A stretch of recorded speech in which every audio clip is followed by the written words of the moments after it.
La victoire est dans la poche. Salut à tous, c'est Kovek, on se retrouve pour le débrief de ce match entre le Mozambique et l'Algérie. Victoire 2-0 de nos DZ. Avant qu'on commence, merci à tous ceux qui ont été présents sur le live. N'hésitez pas à liker ce débrief, à vous abonner, c'est pas déjà fait, si le contenu vous plaît, et à mettre un petit commentaire de ce que vous avez pensé de cette rencontre.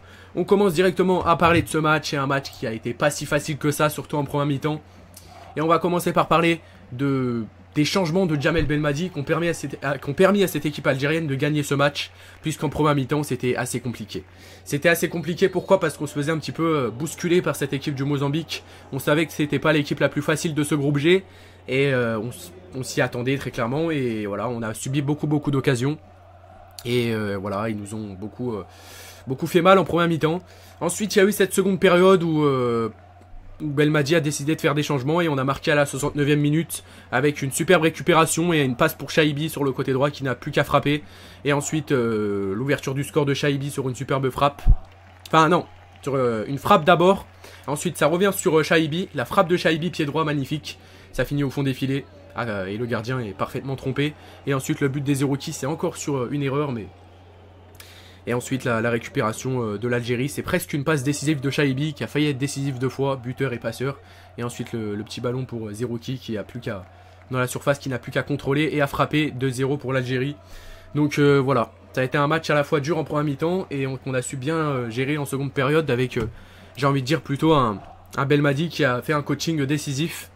Au niveau des tops et des flops, on va parler de, tout d'abord, j'ai envie de dire tout d'abord chaque chose en son temps, que cette équipe de l'Algérie était beaucoup plus décisive et beaucoup plus propre dans le jeu que face à la Somalie. Je pense qu'on est d'accord parce que face à la Somalie, dans le jeu, c'était vraiment dégueulasse.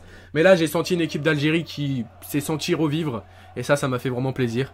Au niveau des tops et des flops, en top, je vais mettre Amoura. On va commencer par parler d'Amoura qui est rentré quand même, on rappelle, et qui a été exceptionnel. Qui a fait des différences de partout, qui a marqué en plus, qui a marqué un... Ouais, il a pas marqué, mais il méritait de marquer, mais il a été vraiment décisif dans ce match, incroyable.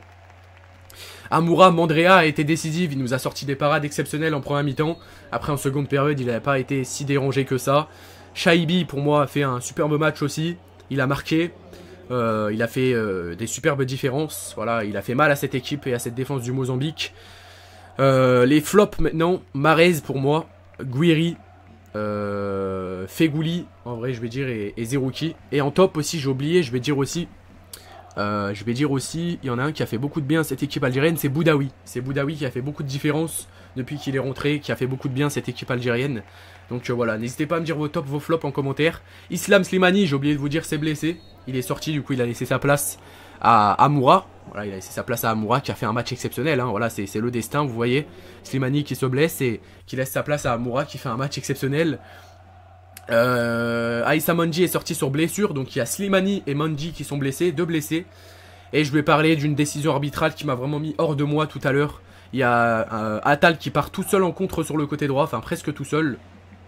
Avec Chaibi qui lui laisse le ballon. Attal qui part tout seul sur le côté droit et il se fait tacler là, je comprends pas. Autant le match de l'arbitre, il était vraiment plutôt pas mal. Le match de l'arbitre, il faisait un bon arbitrage.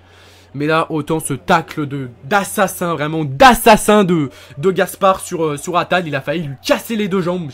Si vous allez voir l'occasion, je pense, en résumé, pas sur ma vidéo ici, mais sur un résumé qui va sortir sur internet, vous verrez, je sais pas, comme vous voulez sur internet.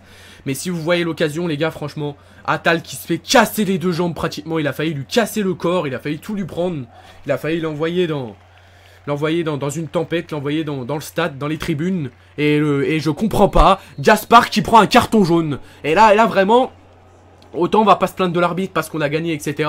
Mais il faut pas oublier que si ça continue comme ça, vraiment, c'est vraiment juste parce que c'est l'Algérie, juste parce que c'est l'Algérie, juste parce qu'on est les DZ, et on sait que les DZ, on est vraiment le pays dans le foot, en tout cas le moins aimé arbitralement. On a vu avec des matchs lors de ces dernières années, etc.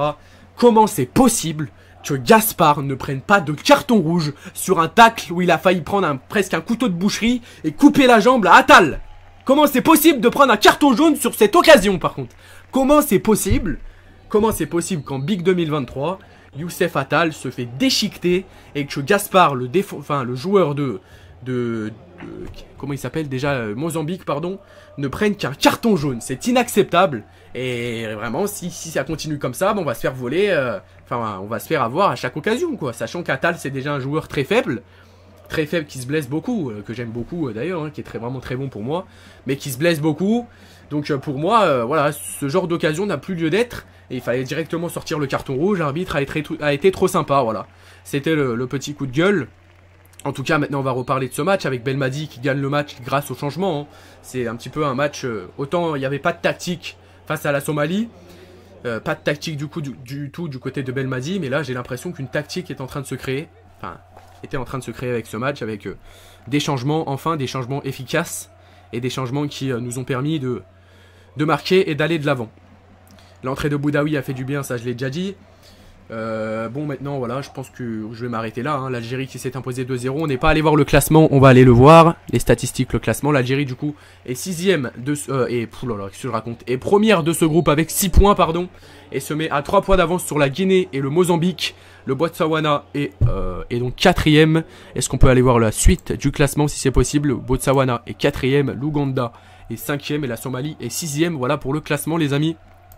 Mais en tout cas, voilà, je ne comprends pas pourquoi il n'y a pas eu de carton rouge pour le joueur du Mozambique. Voilà, c'était Kovek. Merci à tous ceux qui ont été présents. Derrière Jezail, on s'est imposé et ça fait plaisir. Ciao, ciao.